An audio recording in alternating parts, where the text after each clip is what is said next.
All right. Welcome to Not Your Typical Show. This is your host, Vincent Bird. What's going on, everybody? We're about to go live in a few minutes. What's going on?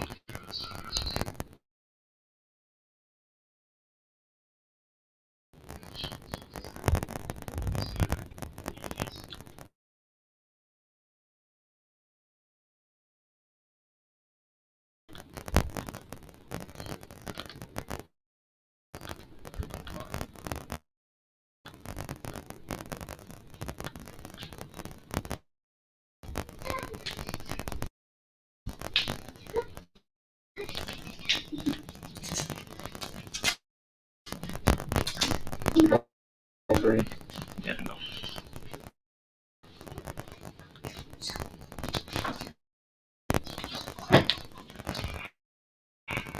Put your monitor.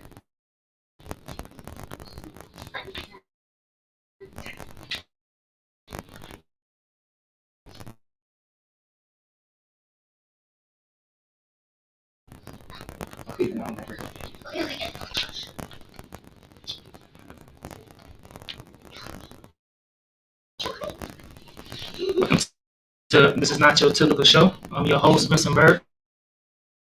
What's going on, everybody?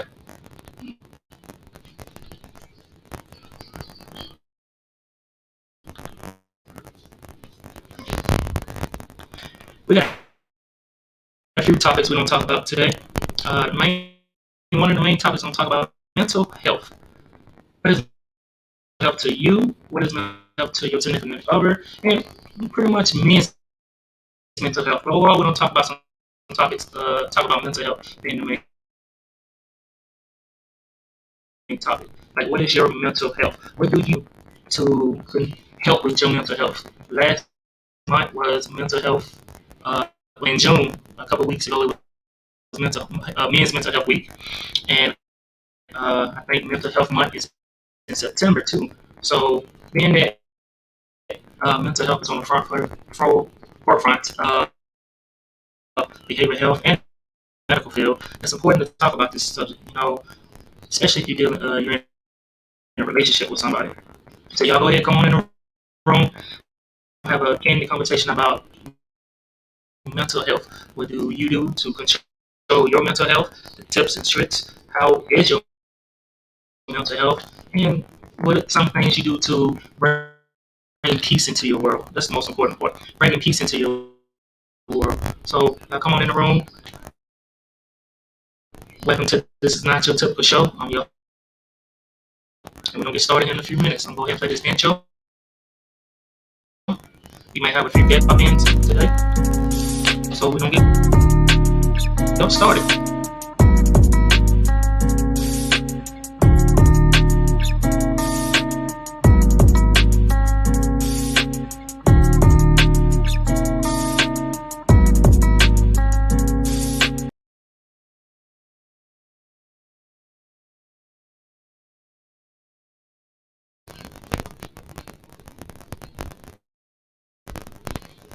What's going on, everybody? Welcome back to This is Not Your Typical Show. I'm your host, Vincent Bird. So today's topic is going to be mental health. Mental health is an important topic, and it's an important topic to me because pretty much peace is what motivates me to stay calm, and my mental health plays an important part of it. So, and there's a few things that I do to make my mental health, to keep my mental health at a calm. Especially when you're in a relationship, when you're in a marriage, or you're in a relationship with just anyone. What does your partner do to help you control your mental health? What are some of the triggers that he or she may do to help calm you? A lot of people go to the gym. A lot of people go for long walks.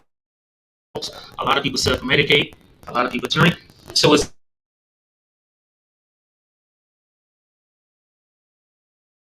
a lot of avenues, and a lot of people just don't even talk. Has a lot of taboos. If you don't talk about it, it's good. Especially being that you're a man, you're working, providing for your family, and they just think that you're all right all the time. that there's nothing wrong with you. You're all right. Everything's fine. But check on you too, like see how you're doing. So, and that's important because sometimes you're not all right. Sometimes you're not fine. You know, the way work is, the way the world is, and you need to have that check and see that if you are all right, check and see that if things are fine, and if copacetic and cool. Because sometimes you never know what a person's going through, and you never know how a person's feeling. So you always have to check on that person. And sometimes people don't want to be bothered too. So you never know what he or she may be going through at that time and point. So he or she mental health is very important, very important. We've been seeing in the media and in the climate that a lot of people are referring to their mental health. A lot of the athletes, a lot of the entertainers. Miss Naomi Osaka, she recently just said that she don't like doing mental health. For her mental health. Recently, Miss Richardson, the track star, she was just suspended, and now she won't be able to perform in the Olympics. Because she said one of the reasons why she got suspended, she was smoking THC, but the reason why she was smoking THC is because of her mental health when she received some bad news, her ability, the way she was feeling and thinking. And Britney Spears, free Britney. Britney right now is going through a conservatory, and what that is ownership of all your possessions. Her father is in ownership of the conservatory, but the reason why she has the conservatory is because they said her mental was unstable, that she was unstable mentally. And now she's trying to fight the conservatory to get it back because now she said that she can't even meet new people. She can't even have babies or she can't do nothing because of this conservatory because they say her mental health is unstable. So I want to know from y'all out there, what do you do to make sure that your mental health is stable? What are some of your triggers? And that's important to talk to with your spouse, or you should be your girlfriend, to tell them what are your triggers. They can alleviate many arguments, but what are some of your mental health triggers that might set you off to make you go overboard? A lot of us deal with a lot of drama and so we carry that into our social life too. So once we carry that to our social life and we carry that to our work life, it plays a big part on us as we continue to go out into the world. So we got a few guests that's gonna stop by. We got Mr. Gary Smoot coming in the house. What's going on, Mr. Smoot? Hold on, I can't hear him. There go his audio. Oh, hold up. Let me fix your audio right quick. See, that's what happened. Boy, I tell you. You can hear me now? Hi. It's saying that okay, Mr. Smoot. There you go now. Can you got your audio? Yeah. You can hear me? Here, you want to look at my phone? No. Oh, see, frozen. See, there we go. There we go. That You want to look at my phone? cricket internet. Oh, okay. There we go. We got something. Okay, there we go. We got action now. What's going on, Mr. Smoot? What's up? Yeah. Ladies and gentlemen, we got the one and only Mr. Gary Smoot from Smoot Talk Podcast. Yeah. I'm out here. Thank you for joining us. I see you out there. You got your little one with you too? We'll sit right here. Yeah. She over here. Yeah, she wanted to say hey real quick. Hi. Hey, what's going on? Hey. Yeah, she wanted to say hey. What's up, man? What's going on? What's going on? I'm sitting here talking to people about mental health and men's mental health and how important mental health is in today's society. And what are some of your mental and what are some of your triggers and what are some of your mental health triggers? What triggers you, good or bad, and what is your piece during your to make sure your mental health is good? So That's how I was going. So I was telling the audience, being that you're in a relationship with your significant other, it's important for your significant other to know your mental triggers. What sets you off? Because as men, we're taught not to display, that we're unstable. As a man, they always tell Right. us that you're all right. There's nothing wrong with you. If someone asks how you doing today, Mr. Bird, my first response is like, I'm fine. I'm doing all right. But mentally, they don't know how I'm doing because they're not really sitting down having that in-depth conversation. Right. So, in last month in June, it was Mental Health Week. The third week in June was men's mental health. So men's mental health is very important too because I think men get overlooked when it comes to their mental health because of Right. the stereotypes that we have to carry. So, what are some of your triggers that when you feel like you're mentally stressed or you at that mentally point? What are some of your triggers that might set you off, or what are some of the things that you do to calm you down mentally and to put you in that nice calm place? Because everybody needs peace. So, what is your peace? Some of the things that stress me out or take me to another place is when if I go somewhere and somebody is wearing I can't stand being around like military bases or seeing a lot of people in uniform. So that's one thing that really pisses me off. Because for whatever reason I can't stand the fact that some of the things that happened while I was in the military. So looking at a uniform really triggers me. Also hearing veterans talk about what they went through, or some of them that be lying. Like when I be at the VA, like if I go to a VA appointment, I can usually tell when people be lying when they be talking about different things that they experience. So that really triggers me and takes me to another place.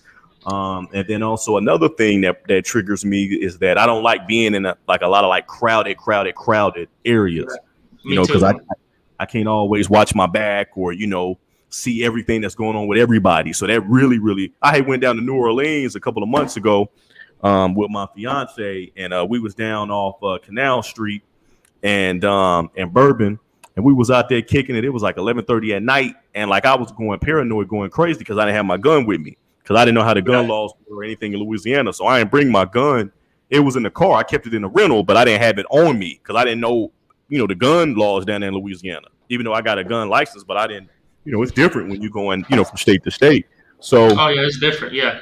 Yeah, so like that just had me paranoid because I couldn't have my gun on me. So it was all kinds of niggas out there looking crazy, and I was about to fight, groups of niggas, and I was like, yo, let me take my crazy self back to the room. Like I'm out here losing it because I didn't, I was in an unfamiliar area, and it was like crowded, so crowded on Canal Street. Yes. So, you know what I'm saying? That junk triggered me. Like, it had me losing it. Then I'm flipping out on my lady, and she was like, yo, what's wrong with you, man? Like, and I had never, talked to her about triggers or, issues that I had been having, as far as a person that's disorder. So I had to really sit down with her that night while she was crying and, try to, because I cussed out and everything. Like, I was going ham out there, man. And all she wanted to do was eat some gumbo and rice down in New Orleans, and I'm out there just wilding out on the street, So we went back to the room, and I kind of explained to her like, yo, some of my triggers, these are some of my triggers, some of the things I had going on. So yeah, crowds, Veterans Day, things like that, going to the VA, dudes lying about what they did in the military,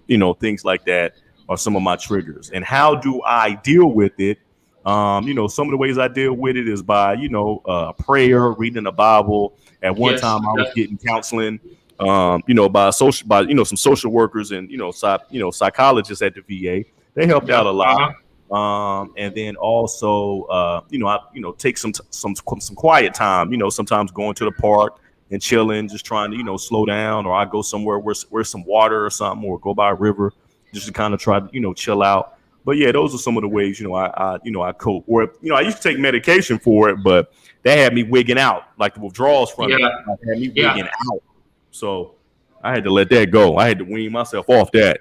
But so then sometimes if I get crazy, I get on the vape, and vape a little something. Yeah. It's two things I want to touch on what you said. The first thing is that you had to sit down and talk with your lady, Miss Turner. Shout out to Miss Turner. Yeah. So you had to sit down and have the conversation with her. And I think the problem is that we don't communicate. a lot of, and I won't just put it on veterans, but a lot of men, us coming from different parts of the world, I think we all have our trauma and we have our childhood past that resolve into our mental. And when we get in these relationships with our significant others, we don't have that kind of talk, like, especially once you serve in the military, you go get deployed and you come back on top of your childhood trauma. Now you have that to deal with. And I think we don't sit down and talk with our ladies and tell them, like, hey, this is what I experienced, this is how I'm feeling, and this is what's going on right now, and this is what triggers me. Just like you said, me being from Louisiana, I totally relate with New Orleans. Been going to New Orleans for half of my life, being part of Louisiana. And you're right, Canal Street is very crowded. Bourbon Street, Canal Street, that's all crowded. And just like you say, crowds are one of my triggers too. I can't do crowds. I get my anxiety, I just can't do. I'm always looking around. I don't like people behind me. I don't like, I don't like being people next to people. I don't like touching people. If you're not in my inner circle, I don't want you next to me. If I don't know you like that, like, keep your space. And right. And I think that's one of my triggers because, well, I think that's average people too. Because if you just walking down the street, you just can't go walk up and hug no stranger. Right. Yes. So I think that's like universal how people don't want to be touched these days, especially with COVID. They really don't know what your health is. But one of my triggers is that, like you say, crowds. And I had to sit down and I had to talk with my wife about that. Like, this is what was going on. This is why. And I told her my other trigger is, and laugh at me. She laughs at me too. But for real, I hate birds, bro. I hate pigeons. I hate birds. I hate birds. I hate birds, dude. I hate pigeons. I hate birds. I can't do it. And she laughs at me every time we get near a flock of pigeons. And it's like I get close to the pigeons and I go the opposite way, and she just started laughing. I can't stand pigeons. And what it is I don't like to fly over. Did you get jumped by some birds when you were younger in a park or something, or did they? No. What? I tell you the story. So growing up, I used to climb this big old oak tree. And my elders used to tell me, stay out that oak tree, get away from that bird nest. The bird don't peck on you. Sure enough, me being a little kid, not listening, bird pecked on me and got too close. I fell out the tree. Ever since then, I've been traumatized over birds and pigeons ever since then. And I fell pretty far too. Oh my God. Yeah. So ever since then, I blame it on birds to do it. And it's an inside joke with my family. They laugh at me because I hate pigeons. Mm-hmm.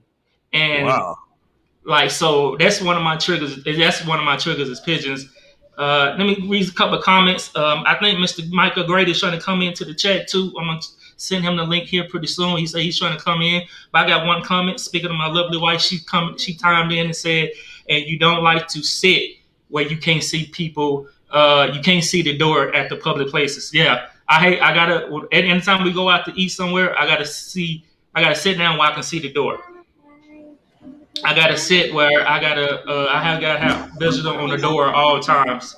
I can't go nowhere without not sitting where the exit is. I mean, I go in the restaurant, I gotta make sure I know where the exit is, and I gotta sit in front of the door. It's just I do that too.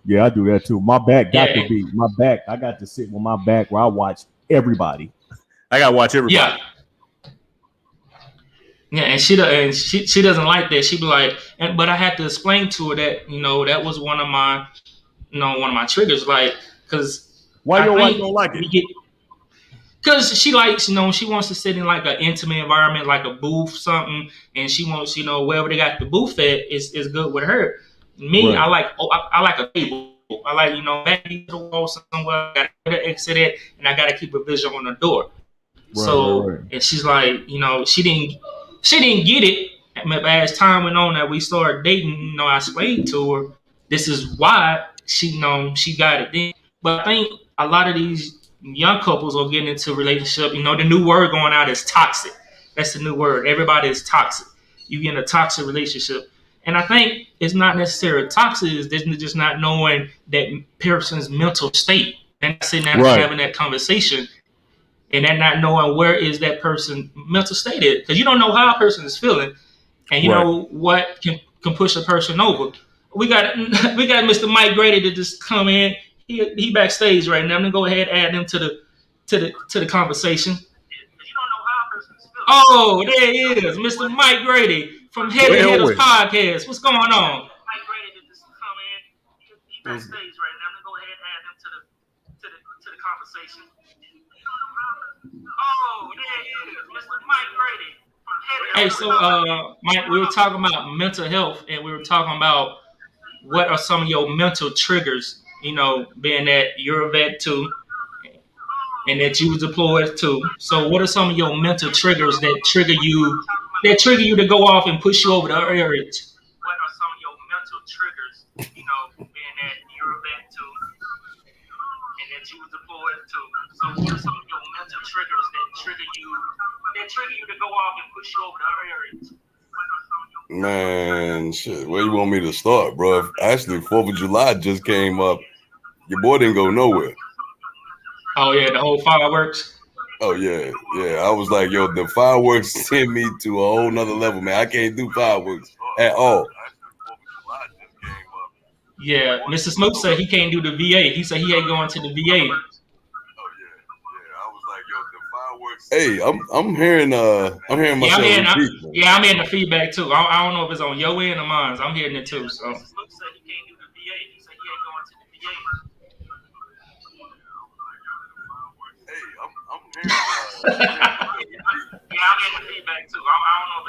It's a 20-second delay, so I don't know what it is. Hold on, let me come right back, man. I'm gonna come right back though. Let me see if it's me. Yeah, for sure. I'm gonna come right back. Yeah, because we weren't having this problem before you came in, Grady. Get Shut your up, audio nigga. right. Shut up. Hey, hold on. I want to be your witness, Mr. Smoot. Who fault is it this time? Yeah, it's his fault. Yeah, it's Grady's fault. That nigga coming in, we was moving and grooving. We was popping and we was moving, popping and shaking. Hey, we was popping. We ain't got no feedback right now. We ain't got nothing right now. Nothing. I hear you. You hear me. We good. Yeah, that's him. That nigga need to get his stuff. Need to come correct, man. Come correct when he come on Not Your Typical Show, man. Look, come correct, man. That Metro phone. You need to get that Metro phone on. Yeah, this nigga got the Boost Mobile, man. The damn cricket and grasshoppers. But you said you had to sit down. You had to sit down and talk to your wife. Yeah, I had to sit down. I had to sit down and talk to my wife and really explain, and her being like a civilian and not really, understanding where I was coming from. It took a lot of conversation, but it took communication. I think when you're in a relationship, communication is most important key, especially dealing with mental health. And I had to understand, where she was coming from too, because like you say, you never know what that person is going through. So I had to understand where she was coming from dealing with somebody, because I'm not the easiest person to deal with. I'll tell you that right now. I'm OCD when it comes to certain things, and I'm very moody. Mm-hmm. I don't know what man is not very moody, especially around football season. Well, I don't watch sports. I don't watch. Well, yeah. I know you don't do sports. Yeah, I don't have that. Yeah, I don't have that. Yeah. But when it comes to my peace, I just want. When it comes to my peace, I just want a little bit of peace. That's when it, I think that's when it gets me. And my peace can be, let me just do this for 5 minutes. Some people play video games. Some people play video games. Some people watch TV. Now that's what I do. I play when I'm on my Call of Duty. Leave me the fuck alone. Okay? Yeah. Let me be, please. I'm trying to save the country from these terrorists. I'm on these missions. You understand what I'm saying? Leave me alone. Okay? I'm saving lives in this game. Okay? Leave me alone. I'm saving the world, baby. Top flight of the world. Yeah. Leave me alone. So, that's one of my, if I'm playing my game or, sometimes I might be reading a book and, somebody come in and bother me. I'm like, God, leave, man. Can I get, because it's hard for a man to be able to sit down and get some peace. You understand what I'm saying? Especially when you're raising a damn family. It's hard to get, and then you got your wife or you got your girlfriend or your fiance, saying, she want her time. Well, damn it, when I'm going to get my time. You understand? You doing everything for the kids, then you do everything at the end of the day for your lady. When am I going to get my time? And then I'm wrong if I ask for my time. Facts. I want to say you wrong, but I just think it's the timing, because as men we talk not to speak on. Hey, there you go, Mr. Mike. He's back now from Heavy Hitters. Yeah. Oh, We got the yeah. echo. Back Hey, now. Bird. Hey, Bird. Do the test. Do the test to see if we got an echo. No, we ain't got no echo. See We if he good. got his We good equipment over here. right. We good in these Uh-oh. streets, baby. Okay. No, Okay. no echo. Ladies and gentlemen, we got I won't call us the three amigos, but we something, and we just don't keep it at that. You got Mr. Mike Grady from the Heavy Hitters podcast. That boy been on the road. He been doing 2 shows a week. Then you got Mr. I'm gonna keep my beard trim and my waves smooth, Mr. Smooth. Here we go. Then you got me, of course. You got me, of course. I got jokes all day for everybody, but I hate taking them back when they come at me. Yes, I'm saying it. I'm being petty. Yes, but moving on. That's part of my mental health, though. See, I like cracking jokes, but I'm gonna be honest with you. I don't like getting joked on. Wow. I'm being transparent. I'm just gonna be real and transparent. I give jokes all day, but see, that comes from my childhood because I was teased as a kid. I'm being for real. I was teased as a kid. Why y'all laughing at me? Y'all laughing at me? What they used to call you when you was a kid? Like what they used to like what would Dude, they? I know we talked about earlier about the birds. How you got assaulted Yeah, I heard that. by the man. birds. I heard that. So yeah, man. So when I was going to school, I was short. I was a very short kid, and I just wasn't proportioned right, as you can say. So yeah, I'm just gonna leave it like that. But we got a few comments too. My lovely wife coming in, she said, "Take that heat." Of course, because she got jokes for me all day too. Yeah. Yeah. Yeah. Yeah, I know what you do, boy. Oh yeah, she be coming at my throat. But it's all love. hey, Miss Bird. Hey, whoa now. I don't like that. I'm just saying, hey to the comments, damn man. Man. I'm just saying, hey, we got comments. Damn. And, people. Sounding like Miss Parker over there. No, I got a whole fiance, man. No, I'm good. I'm good, man. I know you got your baby. I don't want your wife, nigga. I know you got your baby. Golly. I ain't know this man. One of your triggers, you a jealous motherfucker. That's another one of your triggers. Golly, nigga. Hell no. I ain't no jealous. I can't, nigga. I'm what? 20,000 miles away in Atlanta, nigga. Damn, my dick ain't that big. Golly. Well, first off, my shit ain't that big, nigga. I can't get that shit all the way to El Paso. I'm saying, hey, how you doing, Miss Bo? I'm respecting your lady. This nigga going ham. This nigga want to shoot. You want to kill me, nigga? You want to take my life? First off, I don't want to kill shit. You want to take my life? I don't eat pork or ham. That Bishop T.D. Jakes. Second off, goddamn. Hold on, yo. Is this? Hey, man, are we talking about mental health or we roasting? Yo, this nigga got a trigger, man. This nigga had a trigger, Grady. I'm trying to counsel this brother, do intercessory prayer with this brother at the moment. There you go. Your wife even said that too, man. Your wife even said he's getting triggered. That man getting triggered, man. That's part of mental health. Stretch your hands out towards El Paso and Fort Bliss, bro. Look, Grady, bro, let's go ahead and have a okay, you want to do a virtual prayer, Reverend Durone? Come on. I felt something. Hey, bro. man. I felt something. There we go. In his name, something makes mouth. There we go. We fall down. Lord. We get up. We fall down, but we get up. See, he come to wife. She said, "Let's all pray for his triggers." Yeah, let's pray for his triggers. Golly, bro. Hey, man, I need to hit him with that song, man, Smooth. Well, you know not the hour he may call you away. But he don't call you. Yeah, man, you better get your ass together, man. Lord, for real. bro. Well, we know one thing. We know one thing for sure. He loved his wife, and that's a beautiful thing. We know that for sure. He loved his baby. Ain't no wrong with that. And you love your baby too, don't you? Hey, Bird, I gotta ask you a question there. I'm gonna ask you a question. Because I think I definitely know one of your triggers. Is one of your triggers against rejection? Yeah, I'll be honest with you. I don't like rejection. Yeah, I'll be honest with you. Yeah, I don't like it. No shit. Yeah. I'm being honest. I know you is. I'm keeping it real. Yeah, I'm just keeping it real. I don't like rejection. I told you, and it goes back to my childhood. Look, I tell y'all a story. When I was high school, I wasn't the cutest dude. Show wasn't the handsome. I wasn't the pretty. Yeah, I'm being real. And I got. Look, I used to shoot my shot. Hey, I saw your damn picture in the yearbook. I saw. Oh yeah, bro. Yeah. Oh yeah. Dude. Yeah, I told my wife I look like a damn T-Rex. Yeah. Boy, that nigga look like Sidney Poitier in that yearbook. Yeah, like, what's going on? Yeah, the dude, yeah. That nigga in the yearbook looking like Fats Domino, bro. Man, look, I grew into my looks. Yeah. That motherfucker looking like the dude from Reading Rainbow out that motherfucker, man. Yeah, LeVar, you said that motherfucker like this, well, he like this. Reading is fundamental.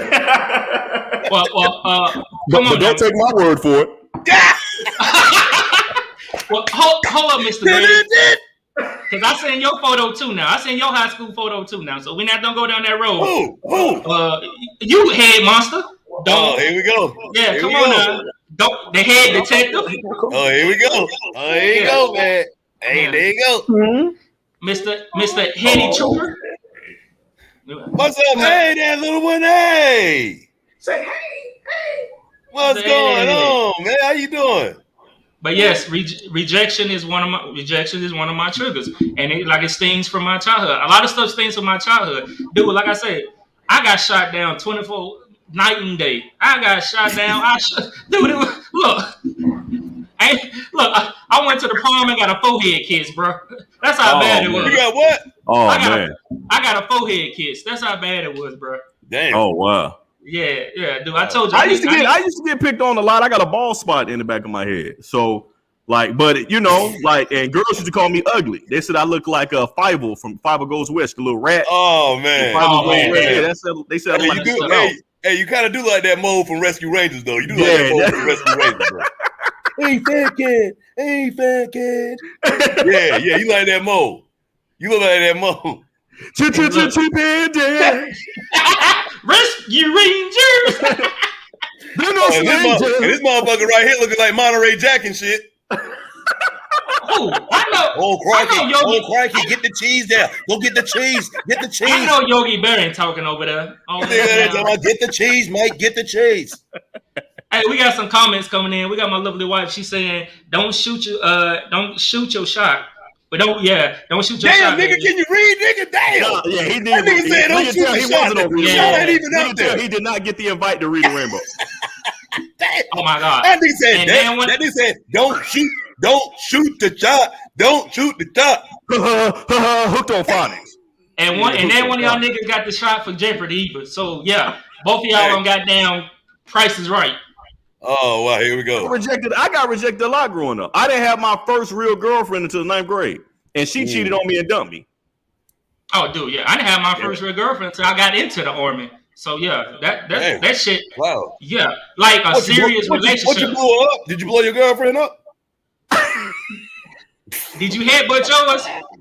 That's what I want to know. Did you headbutt yours when you went in? That nigga like, baby, hold on. That nigga like, baby, hold on. I'm about to get us a date. I know you ain't talking. I bet when you went in for the kiss, she just knocked her unconscious. That nigga had to blow his whole girlfriend up. Soon as that motherfucker hit a needle, that was end of the date. That was it. Soon as y'all ass went in for the tongue kiss, she just went ahead and knocked her unconscious. Was y'all first date at the ER? Yeah, y'all had y'all first date at the ER. Baby, wake up. You know what? You probably break that key sweat. Your ass was begging. Please, baby, wake up. Smooth. This boy took his lady, took that damn mannequin out. The damn girl mouth stay open like this.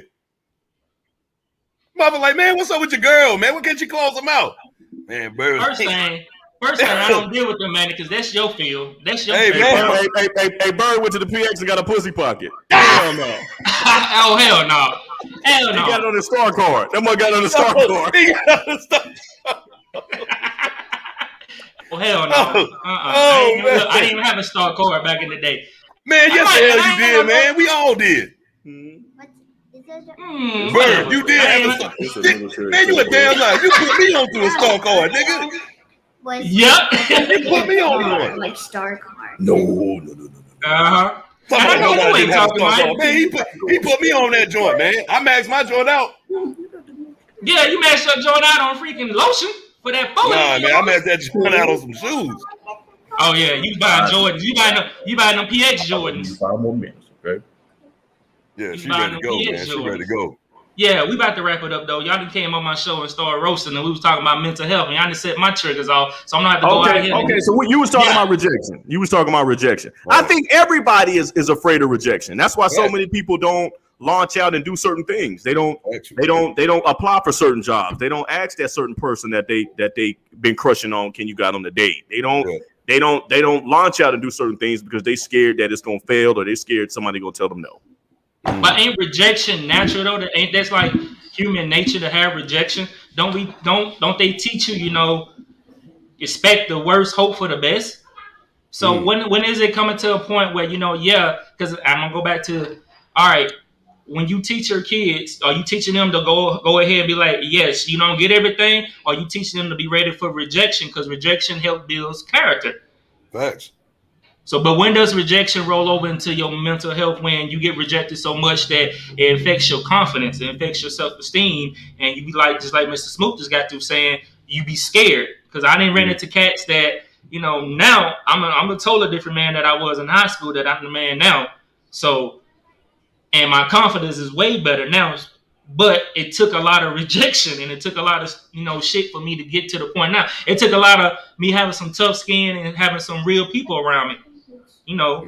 So it took that for me to build up, and it took me to get my peace. I had to go somewhere and get my peace. Fishing is my peace. Like I used to go fishing a lot. Just being out there on the lake and that calmed me down. Right, so, right. But when is rejection? When is too much rejection start rolling over into your mental health, and you start being that weird guy in the club. You know what I'm talking about, Mike? Back in the hood days, we used to go to City Lights and be that one weird guy that came out with the boys. He had his glasses down to his nose, and he was just looking at everybody, drinking a Coke. Yeah, that was you though, wasn't it? No, that wasn't me, brother. As you man. As you can say, I was on the dance floor. Yeah, you're right. You was on the dance floor. Yeah. Yes, you was. That part I cannot lie. Evidently, you didn't have a self-esteem issue on that dance floor. Oh, he used to shut it down. Oh man, he used to get his electric slide on. Man, that joke was out there doing the worm and all types of shit. Yeah. I was on the dance floor. Yeah, and you're right. That's why I got my confidence for the dance floor. Because you had that liquid courage up in you. That's what it was.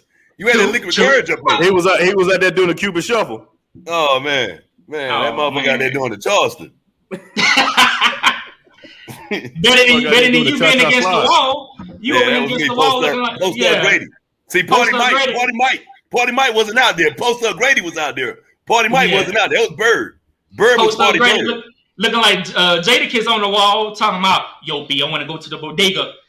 I want to get a falafel. A falafel? Hey,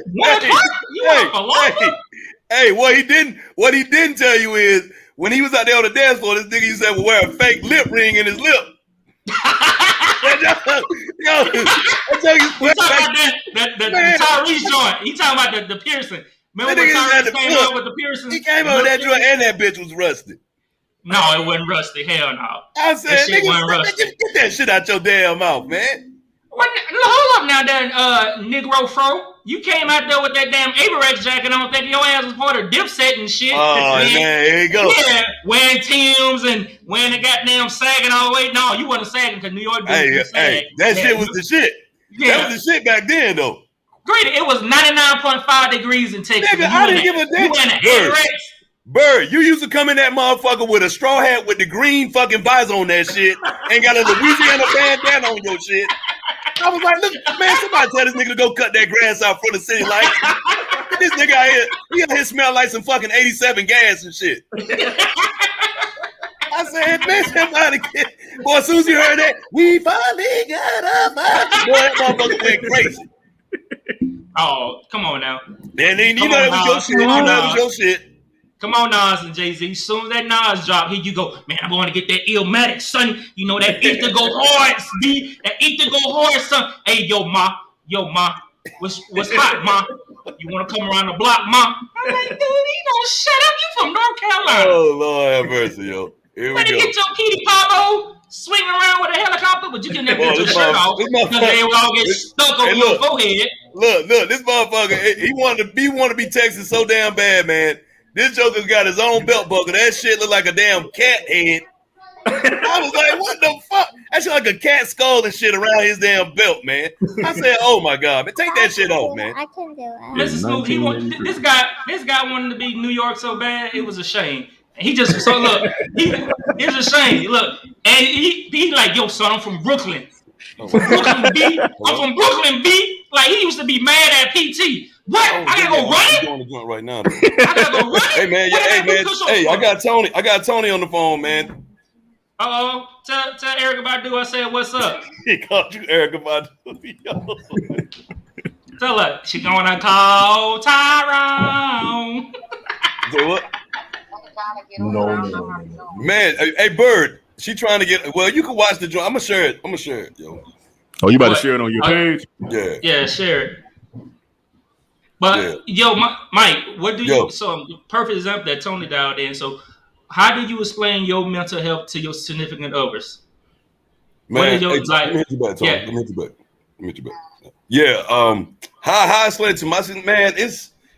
Bruh, like it's sometimes, man, I be even embarrassed to even tell him that though. You know what I'm saying? Like it be to the point, cause you know, as a man, yo, you got that ego thing, and like when you express one of your weaknesses and stuff like that to somebody that's not going to be able to understand or relate, you may feel like they will ridicule you on that. So the best thing for me is to just keep that joint in, and you know, like I can rock it out the best way I can though, like. Shit, when you was talking about drinking and stuff like that, man, you know, you got people drinking, doing drugs, you know what I'm saying? Like that was the suppression. You know what I mean? Like that took the pressure, that took the heat off of me.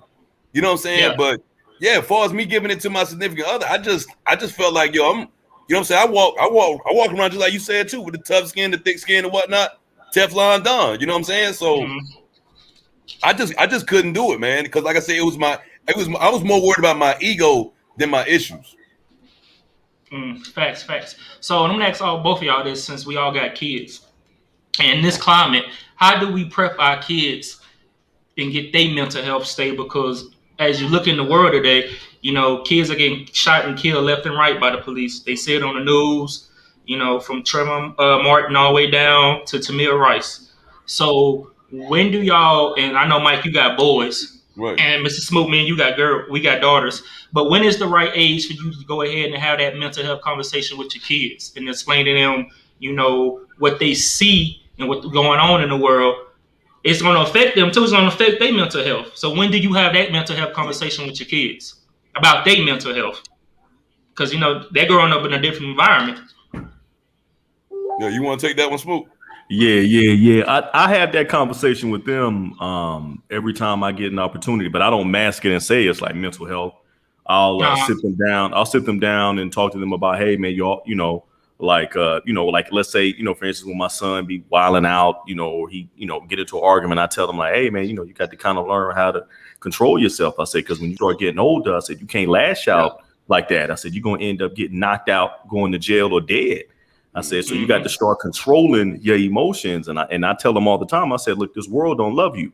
You understand what I'm saying? So don't be out here trying to look for no handout, and don't be out here. And, I tell them all the time, like, look, don't be sitting out here acting like the world owe you something, because the world don't owe you nothing at all. So I sit them down constantly, and we look at different things in the news, or, some music. I might talk to them about a musical artist they might like, or, and I sit them down and try to, make them understand, like, daddy's not perfect, their mama not perfect, nobody's perfect. And, they're going to have bad days and good days. And it's good to cry. Don't hold that stuff in. You know what I'm saying? Don't hold that stuff in. I tell them, anytime they want to talk, they can talk to me. And it surprises me when they do talk to me. And some of the things they end up telling me. You know what I'm saying? So always, keep an open door to them. And I tell them, hey, because I never want them to feel like they can't talk to me. You know what I'm saying? I never want them to hold all of that in, because when you start holding that stuff in and you feel like you can't talk to your parents, then you start talking to the wrong people, or you start holding it in and you start lashing out at school, lashing out on your parents, lashing out on strangers, because you got all this hurt inside that you want to get out, or you got all these crazy questions inside that you want to get out to the people that's, you know, guiding you and leading you at home. But, you know, for whatever reason, you know, you feel like they might not want to hear you, or, you know, for whatever reason, some parents don't want to hear what their kids got to say. They tell them, you know, don't speak until you've spoken to. Fair. So unless I talk to you, you know, please don't talk to me. I'm not trying to hear your day. I don't want to hear what you got going on.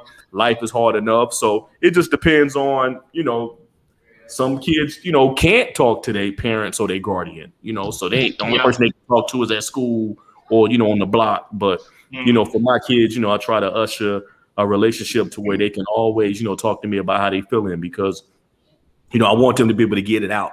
You know, I want them to be able to get it out, you know, and especially, you know, to somebody like me who cares, you know, who really cares, you know? Yeah, I think you touched on some good. Hold on, Mike. I'm good to you in a minute. I think you touched on some good things when you said music too. A lot of the music that's coming out now, like Juice WRLD, XXXTentacion, rest in peace. A lot of these guys is the emo music. So my 12-year-old, he loved Juice WRLD. He loved it. Yeah, you know, my son. Yeah, actually, the funny thing, my son put me on the Juice WRLD. Like I heard about him, but he put me on the Juice WRLD. You know, rest in peace. So a lot of that type of music the young kids are listening to, and you know, it's a lot of depressing. I won't say depressing, but there's a lot of sad. Man, that shit is depressing. It's World and Triple X. That junk is depressing, and all they talk about is how they want to die. Yeah, they want to go to the spiritual world, and they want to pop these pills. That's all they talk about. That's crazy. And like I said, and that right there affects a lot of kids. You know, mental state. Especially if they already dealing with, you know, depression and anxiety, because a lot of kids these days are dealing with depression and anxiety at a young age than we were dealing with. You know, us growing up, we didn't have to deal with it, or we didn't know that what it was called. We didn't know that, you know, it was called anxiety. We may have been dealing with it, but we didn't know that anxiety, that's the name. You know, we might just been sad, but we didn't know, like, hey, you have depression. Because growing up in Black Castle, we didn't stop to no counselor. You went to the pastor. The pastor was your counselor, and he was more jacked up than you. So how you So how you don't counsel me, and I go in there to talk to you, and your mistress coming out the back door. Right. Yeah. And you got the BMW in the pastor slot, and you taking your 50% from the collection plate. You more jacked up than me. Right. So, but go ahead, Mike. I didn't mean to cut you off. Go ahead. No, I mean, I was going to piggyback what he was saying too, but it's as far as the kids and stuff is concerned, man. Like, you really you want information to come from within, man. And what I mean when it's coming from within, I'm talking about within the house.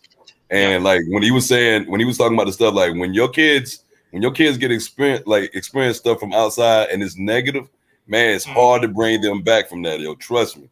You know what I'm saying? It's a lot of kids nowadays that didn't have a father or mother to try to teach them certain things in life, but when they got the information out in the streets don't love you. You know what I'm saying? Everything that you being taught within the house, it comes strictly from love, though, because they want to see you succeed. But when you come out and you just, you know, you get these people that, like, you know, and that's why like now they're recruiting real young when it's dealing with these gangs, man, because they see kids and stuff. They sit there and they look at them like, oh, that's prime target because he may be going through something. Let's make him feel like, yo, we all he got. You know what I'm saying? They prey on that joint. They start at a young age, man. You don't want to get your kids out. You don't want to get your kids exposed to that type of that lifestyle, man, because that's a dangerous lifestyle. You can go spiraling down, you know, like just the quick as lightning. You know what I mean? Like it'll happen so fast that by the time they realize the situation they probably in, it's probably too late. Yeah. I remember a blood. I remember a blood approached me back when I was in the 4th grade. I was in the 4th grade, and it was like a job interview. He was like, "Yeah, I've been watching you, you know, for a while, and whatever." And he was like, "I feel like, you know, you could, you know, use a brotherhood, and you know, you could be a part of." So he wouldn't tell me what it was. So I was like, "Well, what is it?" And he was like, "Well, you know, if tomorrow, you know, you meet me at this little spot or whatever, you know," he said it's a small initiation process. Bro, you probably would have got killed that day. You probably would have been a sacrifice. You would have been a sacrifice. Ain't no initiation. Probably. Man, they don't beat you down. That's what it is. They don't beat you. You probably would have killed you just to get the stripes. Maybe. Yeah, I was in the 4th grade. I was in the 4th grade. Oh yeah. They recruit young. They recruit real young, and you know they use the concept of family and brotherhood and money, and we didn't all seen dope boys in the neighborhood and all these flashy cars and like, hey, you stick with us, ain't nobody don't mess with you.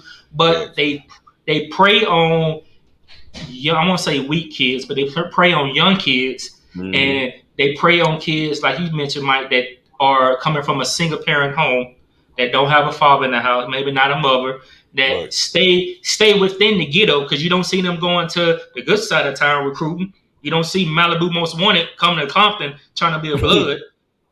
So they prey on within the neighborhood. They prey on the kids within the neighborhood that's not as fortunate as other kids, and they try to recruit them into that family lifestyle, and it goes back into their mental state. Right. It goes back into and like I was talking to Mr. Smoop earlier before you came in, Grady, it's a lot of the childhood that we grow up with. Our childhood trauma carries over into our adult life, and I didn't have counseling. I had counseling, when I got out and when I was in too, because I had I got to a point where I said I had to talk to somebody about what was going on, what was my downfalls, what was my why was I feeling this way, and why was I being wanted to act out. So I went to counseling, and I promote counseling. I make everybody needs to go to counseling, or not even counseling. Everybody needs to talk to somebody. Just talk to somebody, but make sure that's the right person you talk to, because a lot of people slip up. And it goes back, you tell your business to somebody else and your business be out in the streets. Right. Yeah, so make sure. I done had that happen. Yeah, you thinking that person you confiding in is a friend, and he got your back, and you confiding into him, and before you know it, he done told your girl. We all been in the same situation. You got a bad one, and the homeboy wants it, and you confiding into your homeboy about some serious shit, and he go behind your back and tell the girl everything you done told him. And she looking at you like, you still sleep with your finger in your mouth and your blanket? Nigga, what's wrong with you? And before you know it, she done dumped you and your homeboy with her. Wow. Because you still up here with your damn blanket and your thumb in your mouth. But the lesson in that is you confided into your that sound like a personal issue. That sound like a real test. No. That sound like a real test. That sounded too personal. You took the words right out my mouth. Yeah, That's just an example. I ain't never had a blanket. No, never that. But I didn't been in a predicament where I was dating somebody back in my day, and the homie came through and slid right behind me, and So Jody got your girl. Oh yeah. Back in the day, Joe. Perfect example. Back in hood, we in hood. My roommate. I don't think you was there, Mike. I don't know if you remember my roommate. I remember Conway. Yeah. Back Conway. And stole a couple of them from me. So, it is what it is. Yo, we got that joke used to run out that room. That joke used to run out that room when the old boy Snuzzy stole his chain and stuff, man. Oh yeah, I remember that. And he got mad. But you know what? Back, when this is back in the day, and that's when I was younger. I didn't feel bad when I wrecked his car that day, so and he had to get it fixed. Was that me being petty? Man, you took my girl. You took my girl, and I'm about to wreck your car. That's crazy, man. I remember that joint too, though. We got some comments. My man said, Mr. Harris said, he said, "Dang, that sound like Linus from Charlie Brown." Hey, Pierre. Hey, what up, Pierre? Pierre. What up, P? Thank you, Mr. Pierre. Thank you for your comment. And no, I wasn't Linus from Charlie Brown. Nah, he was more like Pigpen. Look at Snoopy. You more like Snoopy. Everywhere he went, dust follow. Hey, did Pigpen have a pissy blanket or not? No. Oh, okay. That was Linus. I ever seen the episode where that Joker was clean, bro. That was Linus. And Linus had the blanket. Yeah, Linus had the blanket. He had his thumb in his mouth. Yeah. He had his thumb in his mouth. always had his thumb in his mouth. Yeah. And no, it was an episode where Pigpen did get clean. He got clean. I've never seen that nigga clean. Pig. What the hell ever? Goddamn Snoopy. No, you know what? You the damn teacher. They don't see. They just see the legs. Oh no, nigga. That's you on your podcast. Cause that's what your shit sound like. Motherfucker, that's you. That's really? exactly what you sound like on your podcast, nigga. No, that's what you sound like a while ago before you came in. That's what you sound like. Oh yeah, that is true, bro. Yeah, you were sounding crazy, but I fixed it. But I fixed it though. I knew what it was. You did. I knew what it was. I knew what it was. Respect. I ain't go online and tell, hey, can you check my levels? Can you check my levels? Is my levels good? My levels were straight. Check. My levels were straight. Turn my mic up. Turn my mic up. Hold on, we got another guest coming in. Mike, who is this? Who is this? Did you invite somebody? Who is it? Oh my God, Tony, what are you doing, man? Mike, this is your guest you invited. Hey, Tony, how you doing, Tony? Welcome to Not Your Typical Podcast with your host, Vincent Bird, a.k.a. Vin Diesel, a.k.a. Vin 1010, a.k.a. Vinny the Great. There you go. A.k.a. Mike, Birdman. Mike, since you inviting random people on my show, just go ahead and introduce yourself. That man just straight bogarted your show, bro. No, I did. I know he did. Hey, Tony, this man giving out the can you even hear me, Tony? Can you even hear me? I can hear you. All right, so go ahead and introduce yourself on this man's top podcast, man. Introduce yourself. Hello, everybody. This is Tony.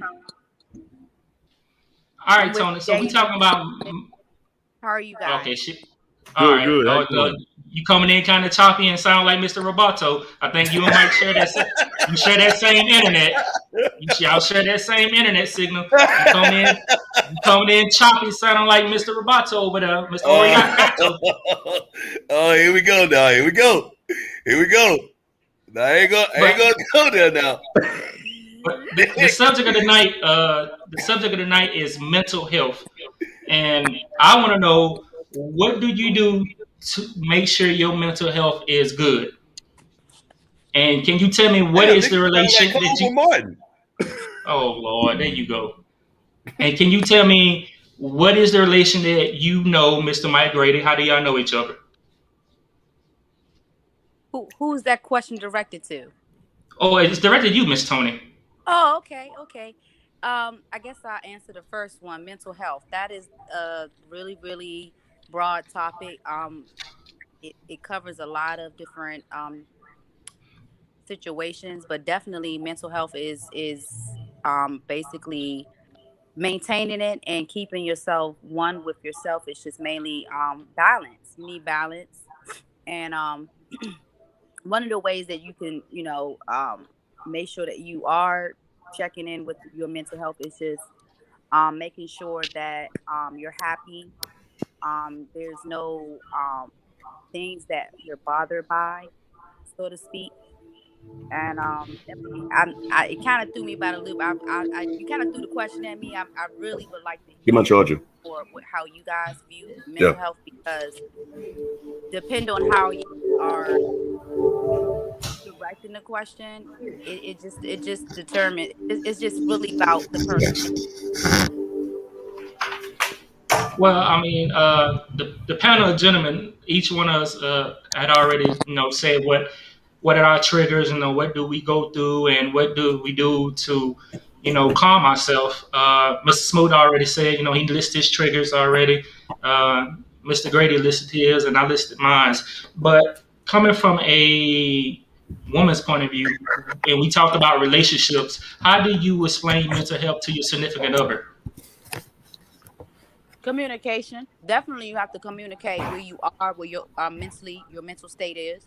If you can't, as in anyone, not just as a female, but you can't assume that the other person, especially when you're dealing with your significant other, you can't assume that they know where you are mentally. You have to be 100% transparent. You have to be honest about where you are, because if the other party doesn't know where you are mentally, then they don't know how to help you or help you, navigate through those tricks, so to speak.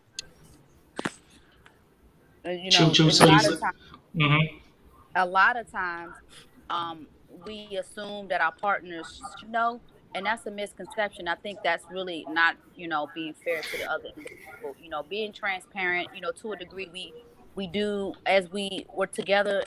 You know, the more we're together with each other, kind of knows when the other person is, you know, having a bad day, so to speak.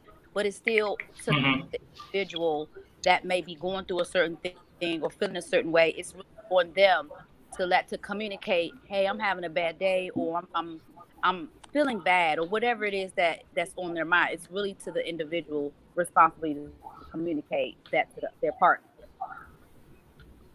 So would you say it's all about communication and trust? Because I think you have to trust your partner before you communicate. Because some people don't want to expose themselves to their partner to tell them, you know, the most intimate things, because they might look at it as a weakness. So you might want to first have that trust build before you communicate this part of your life to your partner or your significant other, to tell them like, hey, I'm dealing with this. This is one of my triggers, and I'm trusting you to understand, have faith in me, and believe that, hey, this is what, you know, affects me on a daily basis. And I, oh Lord, see when I look, you see how see the reaction I get, see the reaction I get. No, Yo, but you yo, know what? I'm sorry, man. I'm sorry. Be Man, I'm honest. sorry. look, you know what? The next time when I'm on both y'all two show, I don't I'm want to sorry. hear nothing. Yo, Yeah, I just I'm no. sorry, Bird, man. I'm sorry. Damn. Dude, I'm And sorry. see, yes, this is one of my triggers. One of my triggers. See, we just Okay, talked my about bad. this. We're going to take your meds. I'm sorry. My bad. Go take your meds. I'm sorry. But Go- nevertheless, it does really both do go hand in hand. But if you can't, I mean, I think if we're talking about an actual established relationship, I think for you to not trust someone with your most vulnerable points of view, or your most vulnerable um parts of you as an individual, I think that there needs to be another conversation that need to be had, because if you can't trust your mate to be vulnerable, to say, hey, I'm having a bad day, then we need that's a whole nother conversation. But I really think, you know, initially when I was posed the question, you do got to communicate to your partner. But if you having issues with trust, that's a whole nother topic all in itself. Facts, facts, facts. Now, gentlemen, I'm inquired to know what was funny because I thought I was on a roll, but I would like to know what was the humor in my last statement. Please educate me. I ain't gonna lie, man.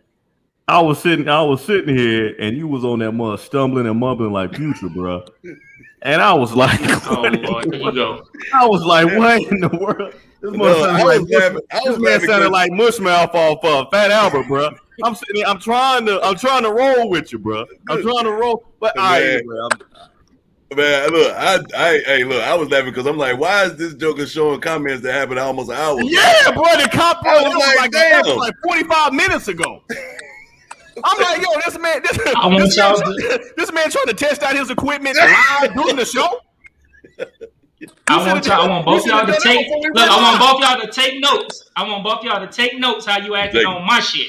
And when I get on your shit, Reverend TD Jakes, you slide across the motherfucking pulpit. And goddamn forehead McGrady, when I get on your shit and I start bringing that damn smoke, I don't want to hear Yo, nothing. man, you already Goddamn, tried that joint on my daggone show, man. goddamn Gary, he brushes down half connected beard one more goddamn time. That damn patch he got, looking like a damn sour patch. He got one patch of hair on his cheek, the other on his chin. It ain't even connected, shoot. That damn bald spot in his head matching his damn chin and cheek.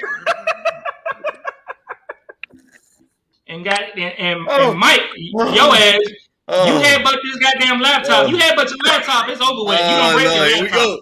You Here just we don't go. crack your screen. Look, hey, pay attention to what your wife said. Pay attention to what your wife said. Stay Hey. on topic, Bird. Stay on I topic, was Bird. on topic. I was on topic. I was doing good. Y'all brought the Yeah, smoke bro. to Listen me. to your wife, man. Listen to your wife, No. man. Your wife says stay Okay. on topic. No. You're drifting. You're Yeah, drifting away. he drifted. You're drifting This is what away. he do. He love to drift. I He go. go drift. And I asked a question. Yes, go ahead. Go ahead. You can ask a question. Yes, go ahead. Um, Now I don't know how transparent you are with your show, and to what degree, but my question is, as a wife of a veteran, and I don't know, again, I'm coming in on maybe in the middle of this, but as a wife of a veteran, sometimes it's really hard to get them to hear you, so to speak, so that they can see themselves how you see them as far as mental health. And it just takes, you really have to be patient. You have to be patient with someone that you may feel is struggling, and you can know the triggers, but again, you're just one person, and sometimes you didn't know how bad it was until you're actually in the situation with them. So I guess my question is, how do you how do you think a wife or significant other should be able to come to someone that may be dealing with mental health in regards to getting them some kind of assistance or some form of therapy? Well, I mean, I think the first step, and to be honest with you, is and I'm gonna take my time to say this before my partner say I'm stumbling or mumbling. It's communication. Communication is the first step, but Right. communication is hard when it's coming from the person that is dealing with the mental health. So, because we are taught not to express our feelings, we're taught not to, you know, we're taught to keep moving forward, that everything will be all right, tough through it. See, there you go. I wish I had some holy water to throw at him. Nah, But yo, anyway, I'm not messing with him. I'm not messing with him, yo. so we are taught, and when I say we are taught, Yeah, I think as huh? What? Somebody has some. Can y'all hear me? Y'all good? Yeah, it's kind of choppy. It's a little. Yeah, yeah. it's not on my end. I'm good. I can hear both of y'all. Anyway, can y'all hear? Are we good now?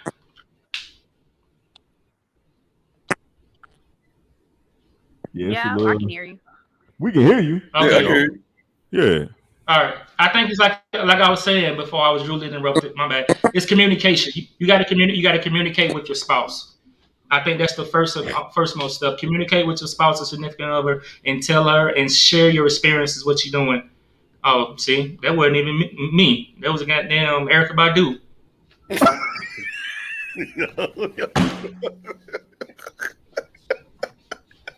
Y'all looked at me. Y'all gave me the short eye. I thought it was my time. No, And it was freaking, I said I heard you, Bird. I said I hear you. yeah. Both of y'all gave me the really look, and it was freaking Mr. Roboto over here. Hey, there she go right there. There she go. Tony, is All right, we back. that you, Tony? That's I think me. that's your audio, Tony. Oh, okay. I'm You on need my to stop. phone. She has Sorry. some valid points. Okay, yes. Yes. You guys need to stop because she has some valid points, and I'm trying to listen to her.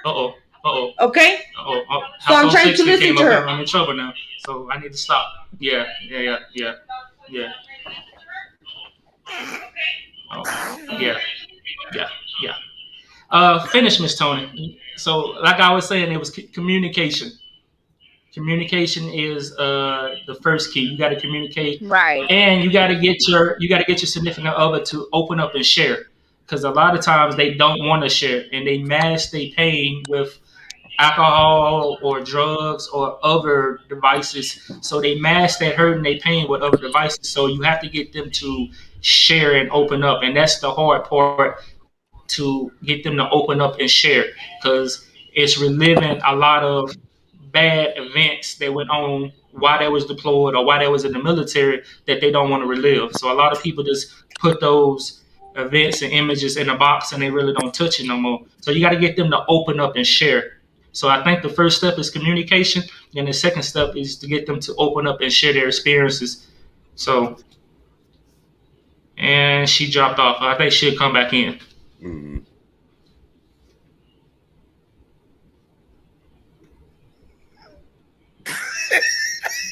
What you laughing at, Mike? Man, yo, what the hell just happened, bro? Hey, my baby. Boy, man, what the? I'm like, yo, man, I ain't know what the hell just happened though. That threw me for a loop. Miss Bird, we is sorry. So we is sorry. Boys, because she's gonna come here and smack the shit out of you. Hey man, she don't play, bro. She don't play. We sorry. We sorry. No, but she said no. She said real talk. Tony had a valid question, and she was trying to hear what we were saying, and you know how this is what I want to jump in and say concerning PTSD and dealing with relationships. Now, I know with my fiance, there have been some very, very wild moments that we have had because of me just flipping out, me claiming that I want my peace, her trying to understand, but me thinking, you should already know it. But, in reality, she don't know. You understand what I'm saying? In reality, she don't really know fully, my triggers. She don't really know all of my personal experiences. But for me, in my mind as a man, I feel like, if we in a relationship and, we spending quality time together, morning, noon, and night, then you should know. But in reality, she don't know. She's doing the best she can. And the thing is that, like we had a major argument the other day. You know what I'm saying? And I just flipped out. And I was like, yo, just give me my space. Just give me my peace. But what happened was that it was miscommunication on my end. You feel me? Miscommunication on my end, and the fact of the matter was that I did not want to take the time to actually listen to her when she was pouring out her heart to me. She was pouring out her heart to me, and I really was being very, very impatient. Right. And I didn't, want to take the time, to hear what she was saying. And I was just like, and I basically just dismissed her. Mm-hmm. And that hurt her heart. You feel me? That hurt her heart. And, later on in the day, I had to come back to her and apologize. And I was like, yo, I apologize, you know what I'm saying, for the way I acted. I apologize, you know what I'm saying, for the things I said. And she told me, she was like, yo, some of the things you said to me, did you really mean that? And I had to shoot from the hip and tell her up front, baby, I didn't mean that. Right. You know what I'm saying? I didn't mean that. I really thought that you understood, I guess, the way I've been thinking or the way I've been living. Mm-hmm. But in actuality, she didn't. Mm-hmm. You know what I'm saying? In actuality, she didn't. And, it's just the fact that dealing with post-traumatic stress disorder and, her not knowing everything that I went through, because at the end of the day, a lot of that stuff, I just don't want to relive or rehash. Right. But at the end of the day, I think a lot of times we beat the woman up, you know what I'm saying, when it comes with our words, or we beat the woman up when it comes to, letting them get close to us, because, at the end of the day, we got so many walls up, and especially, going to war and dealing with some of the things that we saw, it's just, sometimes I just don't feel like talking. But I think at the end of the day, when me and her sat down and I really, really told her I'm sorry, and I really, really took in time and moments to really, really talk to her when, I'm feeling triggered or I'm feeling angry or I'm feeling, and it helps. You know what I'm saying? It helps a lot. And she sees that I'm not some demon. I'm not some demon out here, who wants to, sacrifice her or destroy her, or I hate her. Like, I really, really love her. It's just, sometimes I don't want to open up because I feel like for whatever reason I might get hurt again, Right. Yeah. Or I feel like she might look at me like I'm weak. You know what I'm saying? Yeah, that's what I was talking about. Me like I'm weak. But then the times that I have, opened up to her, like she really, really, like consoled me and helped me. You understand? Yeah. You don't want to be vulnerable. You scared of feeling that vulnerability. I don't want to be vulnerable. Right. Yeah, I don't want to be vulnerable. Yeah, see, that's what I was talking about earlier, yo. Like I said, as a man, yo, that's that was our whole ego thing. Because I'm not gonna lie, bro. Like, I know, like you were talking about earlier, man. I know when we went to Iraq, man, I seen you may not have seen some of the stuff that I seen. You know what I mean? Yeah, but it was crazy to the point to where, like, dude, like before I left, and I went to Iraq, before I left and stuff, man, I felt like I was normal. After I came back, man, I was a whole different person, man. Like. My tolerance level was like this big. Like I couldn't deal with something. I had a nasty attitude, nasty temper. Like anything would flare me off. But far as you talking about, like if you can't if you can't sit there and like, you're not gonna understand. I know it's hard for the wives to go through stuff like that because they got to see they may go through this struggle on a consistent basis. You know what I'm saying? It's like you basically fighting with yourself, and they don't know how to help you because it's like you're fighting an endless war that you can't beat. You know what I'm saying? So even with my situation, I was like, damn, dude, like it was bad to the point where I'm like, man, dude, it was even like suicide, man. Like I even thought about doing the suicide thing. Like I went down that road. You know what I'm saying? I really didn't care, man. It's more than just something that's mental, man. It's something like it's like a whole new era, man. Like you can't overcome the fact that when you have a problem like that, as far as PTSD, you know what I'm saying? Some people think this shit is a joke. It's not a joke, man.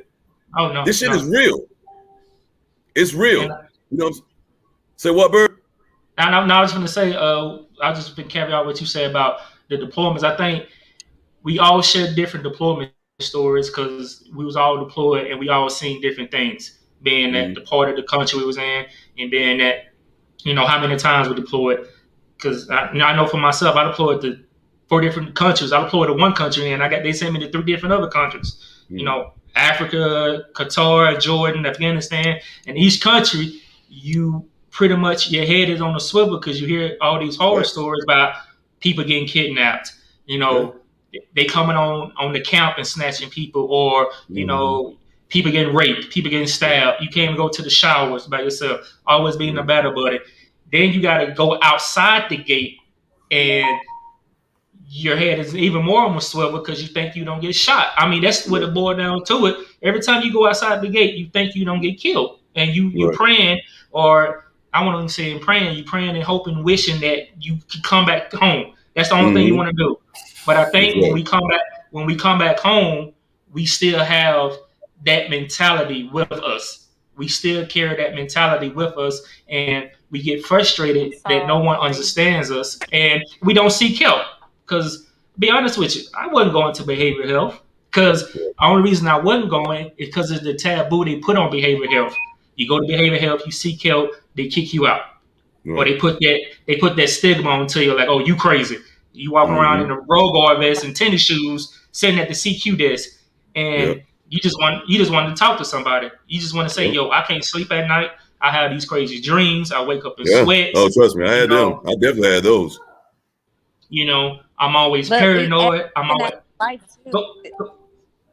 go ahead, Tony. What you saying? I was going to say, even with as a wife, as whoever you are, however your relationship or your role with that veteran or whomever that person is, struggling with mental health, the person that is with them also has to check in with themselves, because even though we're trying to be there for them, so to speak, it takes away from our mental health because we're not checking in with ourselves. So to the degree, if therapy is the both need therapy, because I put myself in therapy outside of, you know, trying to convince, you know, the other party, hey, I think therapy is really good, you know, blah, blah, blah, because you need to make sure that you're in, you have a sound mind as well, because you're no good to them if you're struggling, you know, because it's kind of like, it's like energy, you know, you're transferring energy to each other. And if we're both. We lost it. Oh, okay. Yeah, I think we lost it, but she'll come back in. We're gonna read some comments that's coming from. And that's a beautiful thing when she like, you got to check in. You know, you got to check in with yourself. You know, you got to check in with yourself. You got to do some self-care. You got to do some self-care. Yeah, I know my lady. She talks to a therapist. You know what I'm saying? She talks to a therapist. She calls her. You know, when she feel like she having issues. Then she'll tell me about her call. She got a gratitude journal that she write in. So she write her thoughts out in the journal. So she got a therapist. Yeah, then she got a journal where she talk about her things. Well, now you good? You good? What you say, Tony? Can somebody send me another link so I can how do I get on my laptop? I'm on my phone right now. Mike, you got the link you can send her? I mean, you good though. You got the link you can send her. I sent you the link. Just go on the laptop, Tony, and go on Messenger and click on that link again. Messenger. Okay. Yeah. Why she doing that? I'm gonna read some comments that came in from Household 6, aka Miss Bird. She said that yes, ma'am, I can help you if I can't even help myself. Therapy is very helpful. I agree with Mr. Smoot. My wife said she agreed with you, Mr. Smoot. She also said, as a veteran wife, it's hard sometimes to navigate through this. And I can agree with it too. It's hard for the vet. I mean, it's hard for both parties. And she said it's very interesting to hear from a woman's point of view. I can definitely relate what she's saying. All those comments came from Household 6, Mrs. Bird. Thank y'all for commenting. Tony, you good? Can you hear us? You good with y'all though? And I know for me and my lady, while she getting situated, I know for me and my lady, sometimes we work out together. You know what I'm saying? We work out together. Like we kick it in the jacuzzi together and just chill and just talk. Like, you know what I'm saying? We do meditation together, pray together. Yeah. Like, you know, we try to do a lot of things where, you know, of course I can do them things for myself, but it's also a beautiful thing to be able to do it together. You know what I'm saying? So then when I do, you know, have my little moments, you know, at the end of the day, you know, it's not taken so personally, you know. And I remember when I was in therapy and seeing a psychologist and a psychiatrist, and I remember I asked him one time, he told me, he said, you shouldn't feel so bad. He said, you shouldn't feel so bad asking and thinking, when will this PTSD end? He said, the fact of the matter is, he said, it's not going to end, but he said it does get better when you learn how to cope with it. Right. Yeah. Right. I think as we get older and as we mature and develop into, you know, better people, better men, we learn how to coping mechanisms, and we learn how to cope with different things better. I know Mike mentioned this, his patience, and both of y'all mentioned this. My patience is very thin. With certain things, my patience is. I know I got patience for other things, but certain things I don't have no patience for. So I think that I blame that to just, you know, being in the military too.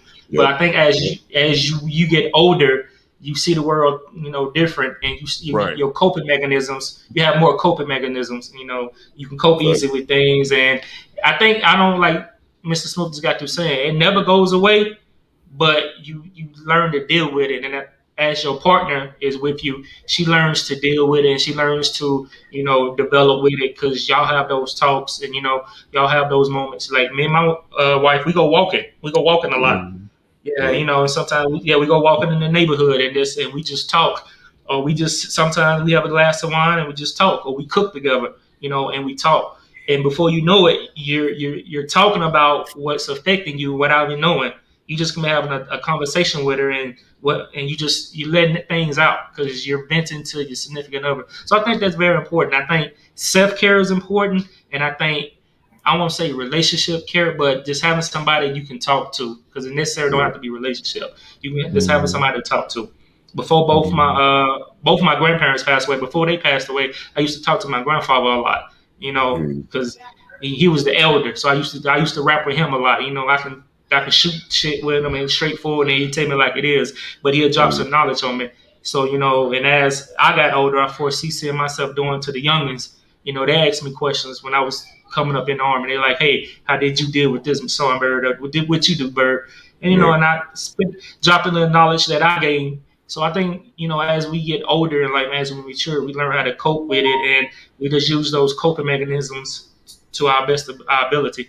Facts. But, you know, how is mental health as a couple? Like, what is some of the self-caring techniques that y'all do, or what are some of the self-caring things y'all do together that you think y'all do together as a couple that's effective? Like I say, me and my old lady go walking a lot. And Tony here go Tony, she just hopped back in too. So I'm on the laptop now. All right, you good? You G to G now. You good to go? You on Star Search? I see that voice. There you go. All right, you good, Tony? Okay, what did I miss? No, we just was all answering your last question you posed to the panel. Oh, okay. And then I guess she might not have heard, Bird, what you just asked. She was asking, as far as a couple, how do a couple overcome when it comes to mental health? Yeah. How would you say, Tony? How would you say, as a couple, from a woman's point of view, how will a couple overcome mental health together, or what are some of the self-caring techniques or mechanisms would you suggest, or would y'all do together? Because y'all are in this together. It's a team effort. Because what y'all go through, the kids go through too. They see it. Yep. They see it and they're affected too. They might not be too young to speak on it, or they might not say nothing, but they are affected by how both partners are acting. So what are some suggestions you think that can help out a couple? I think each individual couple needs to sit down and really have those hard talks, and of course communication, but within the communication part of it, you guys sit down and really have those hard conversations, because let's be real, life happens. We things, we got to deal with so much in this world.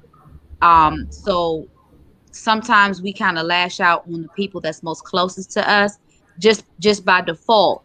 But then when we get into those certain situations where we're one of the parties are having a bad day, when I say have those hard conversations, when we're trying to I guess be there for each other, when we see those triggers about to form, there needs to be a system in place to say, okay, so just to give you an example, hey, I know talking about the bills may, irritate you, and now we find ourselves arguing, saying mean things. So when I know that's a trigger, let's make sure we in a place where the kids can't hear us. Make sure maybe we'll have those conversations we outside, or where if it does get to that, then like I've always said, you can't unring the bell. So once you say something, you put it in the air, that's it. So it's like each couple has to have a system in place. Or hey, when I see you getting a little tense and I feel like it's getting a little, I feel a tension, I'm gonna get up so everybody knows. I'm gonna walk away, or I'm gonna go outside, take a break, and then we'll deal with it later. But there has to be something in place outside of taking walks and things like that. That's all great. But when you're in the thick of things and you're really dealing with the tense, harsh issues within a marriage and just whatever, there needs to be a system in place. And this goes hand in hand with therapy. This just is not a in-all, method. You do need therapy, both parties, together and separately. I'm just to be honest. Together, therapy or counseling together, and then therapy separately. Because there may be some things you may not want your mate to know. You know what I mean? Maybe not in the beginning. And that's interesting. And that's interesting when she talked about, having things in place. I know me and my fiance, I flipped out the other day, and she was like, she was telling me like, we need to have things in place where if you feel like you're being triggered and you about to flip, she was like, you need to have like a code word, or we need to have a code word that I can say to her to let her know, like, look, like I don't want to go there. I don't want to go there. I'm so that's interesting that you said that, Tony. Yeah. And then also respect those boundaries. It's a lot to go in. That's what I'm saying. That initial conversation. Both parties have to be mature enough to hear things that makes them feel uncomfortable. That's number one, because I may say something to you, and it's just I'm not trying to attack you, but in order for us to coexist, I need you to understand some things and not take everything I say personal, because I'm here with you. I'm your rib. I'm your helpmate. So I'm not here to tear you down. I really want you to be whole and have peace. I can't give it to you. That comes from within. So again, when we having those initial conversations, I think we both have to have a level of understanding, be very, very mature that, okay, this person that I chose to be with, what's their intentions? Are they doing all this to control me, or they really care about my well-being? And only you, the individual, can determine, okay, my fiance, my wife, she really loves me. She really wants me to be happy. So yeah, it's just it does vary person by person, because every situation is different. But I think at the end of the day, and you mentioned something that is a good point, Tony. You said happiness. I think at the end of the day, you have to be responsible for your own happiness, even though you're in a relationship. because your significant other can't make you happy. They can contribute to your happiness. They can give and help with your happiness, but you have to be responsible for your own happiness and your inner happiness, wherever that may be. So before you can make anybody else happy, you got to make sure you are semi-happy or all the way happy with your inner happiness, because you can marry freaking a top model or whoever she may be. She's not going to make you happy at the end of the day, you know? So you got to be responsible for your own happiness. And I think a lot of people try to make their partners happy by fixing things and solving issues, thinking that is going to make their partner happy. And at the end of the day, it's not going to make them happy. Nothing you do will make that other person happy until they find out in their own self, this is going to make me happy. Then once they find their inner happiness, only thing you have to do is just be Phil Jackson. You just got to coach them along, baby. That's all you got to do. It is like what you said. That's 100% true. I do actually believe that, we shouldn't put the responsibility on our happiness shouldn't be our partner's responsibility. You're right. It is a self thing.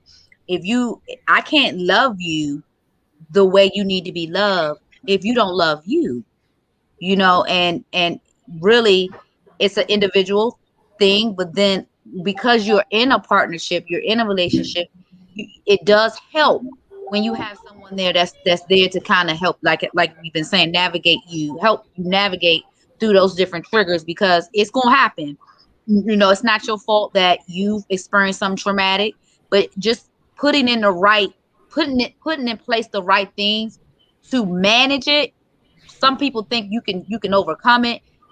It's like you can never, and I've had my experience of of a traumatic situation, but you can never forget you can never take away what you experienced. And for someone to say to an individual, you just need to get over it, you just need right, or you just need to get it together.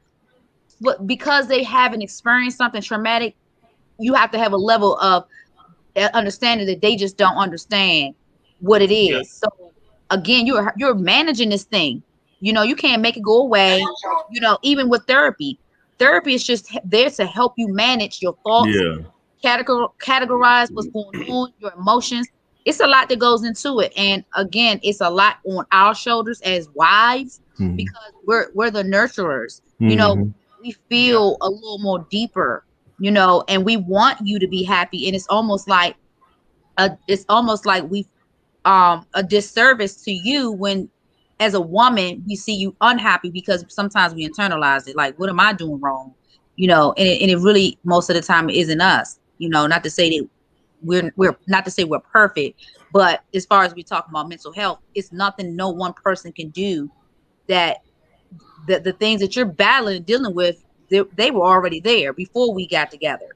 And it's just sometimes relationships, being in a relationship, you get to see really who you are when you in a relationship with someone. Like, truly, when you really get to see who you are as an individual when you in a relationship with someone. I think you get exposed, and you exposes your vulnerabilities, and you see the true you. They always say when you give somebody $1 million, they show their real them. And I think that's when you get in a relationship and you're with somebody for a long period of time, you get to expose the real you. And especially when the couple goes through something very traumatic, and when they go through a death or they go through something traumatic together, you're very vulnerable and you're very exposed, and you get to see that person for who they are. So I think that's so true. Yeah, we can go on and on and on about it. Definitely. The other thing that I would love to see is us not transferring those type of behaviors onto our children. You know what I mean? Because they see a lot of this that goes on, and you don't mean to do it. You don't mean to do it, but sometimes it's just like you feel bad afterwards. So it's like you really have to be careful, because we can look back at our own childhood and wish our parents could get along a little better and things like that. And now that those experiences sculpt who we are to a degree, and now all we're doing is doing the same things our parents did. It's like when do we put a stop to it? Yeah, you have to break the cycles. It's cycles that need to be broken, and you have to break the cycles before you can continue to move forward. And if you don't break those cycles, you just don't replay, the trauma that was dealt in to you from your childhood, and you just don't overcast that into your kids. So you got to break cycles and knock down barriers. So I'd like to thank everybody for coming to the show tonight. I'd like to thank Mr. Michael Grady for coming in and stopping by. Y'all check out his podcast, his Heavy Hitters, and man, been on the road. He's been doing 2 shows a week. I'd like to thank Mr. Gary Smoot for coming through. Y'all check out his podcast. It's Smoot Talks, twice a week. I think it's on Tuesdays and Thursdays. Check out that man's podcast. Show very interesting. Hey, hold on. Hey, I appreciate the invite. Not your typical show. I appreciate it. This is Gary Smoot Talk. Check me out on Facebook. If you want to get in touch with me on Instagram, Smoot Talk 1. Hit me up on Instagram. Also, you can catch me on Tuesdays and Thursdays on Facebook or YouTube. And praise God, also on Sundays, we break it on down to Inspirational Sundays. So from Monday to Saturday, I'm a heathen. But on Sunday, we take time and break bread with the Lord. Yes, we do. So come on and join us. Come on. Oh, yes, Father God. Make sure you hit up the Hour of Power with Mr. Smoot. Oh, Father God. Yes. Make sure you come by and bring your cash out because he only takes kind that jingles, not the kind that folds. Well, I'm going to make sure I give him some pennies with buttons in it. That's exactly what I'm going to give him. And I'd like to thank Miss Tony for stopping by tonight. Thank you, Tony. You had some very intelligent comments and some jewels you dropped. You dropping jewels. Yeah, I might call you Jacob the Jeweler because you was dropping diamonds. And you was dropping diamonds. Jacob the Jeweler. I appreciate you guys. Thank you. Hey, most importantly. Hello. Is that your daughter? Hey, Bird. Yes, that's her. Yeah, what's up, Mike? So cute. Hey, most importantly, man, we need to thank Miss Bird. Because when she came in there and got your act, and got you straight. She came in there, she got you straight. Yeah, she went ham. Miss Bird went ham. She got the belt and everything. Oh, boy, I saw Bird. Bird's like, no, daddy, no. What is that, Mike? No, don't do it. No, daddy. Hey, Household 6 don't play. When she speaks, you gotta listen. She did not play at all. Yeah, she don't play right. at all. You got him straight. And he got right too. Oh, he got right too. Real quick. Sir. Real straight. Quick. Gotta get him straight. That's boy, she got that ass straight. Yeah. No, daddy, no.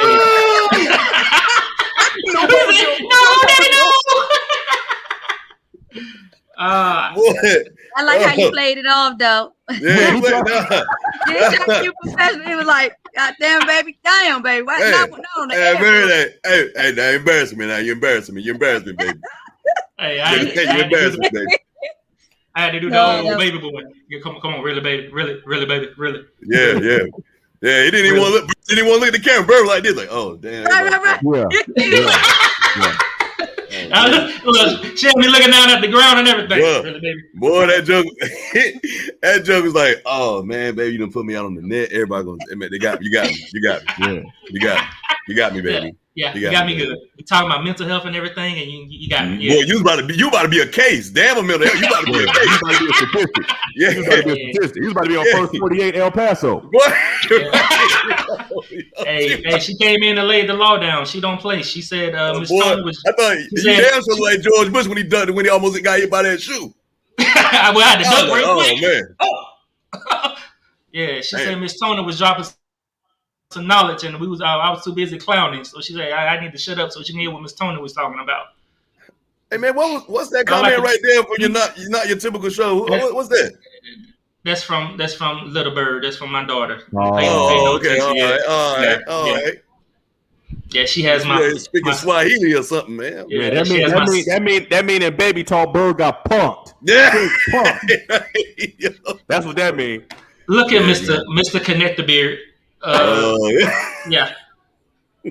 Damn spotty mustache you got. Oh, pretty Ricky ass dude. Come on my show talking that shit. But make sure you hit these gentlemen's podcasts up. The Hour of Power comes out on Sundays, and Mr. Mr. Michael Grady got his show coming out twice a week. You know, old Father God, you go ahead and drop your cash out. Like I say, he likes the kind that jingle, not the kind that folds. Miss Tony, thank you for coming by and dropping knowledge, dropping some dimes, and giving your point of view on things. Thank you so much. As my daughter can comment, and that means it's time to go because she is saying emoji. Daddy, get off your show. No, I see the skulls. I see the skulls and crossbones. That was from your wife. Yeah, that was from your wife. Yes. Yeah. Look, the whole time she in the background like this. Yeah. He said, "Cut it short. Cut it short." Now you about to cut the damn head off. No. It's all love. You know, sometimes it's all good, man. Yeah, it's all good. It's all love. Sometimes it takes a good woman to get you straight. You know. Yes, sir. Yeah, it takes a good woman to get you straight. That's all. Yes, I'd like to thank everybody that commented tonight. Mr. Pierre, thank you for being a fan of the show and commenting. What up, cuz? That's my cousin right there, Pierre. Yeah, coming in. Yeah, he stayed with it. He stayed with it to the end. Thank you so much, Mr. Pierre. And like I said, Miss Tony, thank you for coming through. Thank y'all for dropping by. I'd like to thank everybody for coming. Like I said, this is not your typical show. I'm your host, Vincent Bird. I'm not going to say AK because Mr. Mike Grady said please don't. I'm just Vincent Bird, or you just can call me Bird. Thank y'all for coming through. Next week, I'll see y'all. God bless and good night. And I'm not playing your outro, Grady. What you mean? Oh, bro, you ain't. You know what? You're wrong.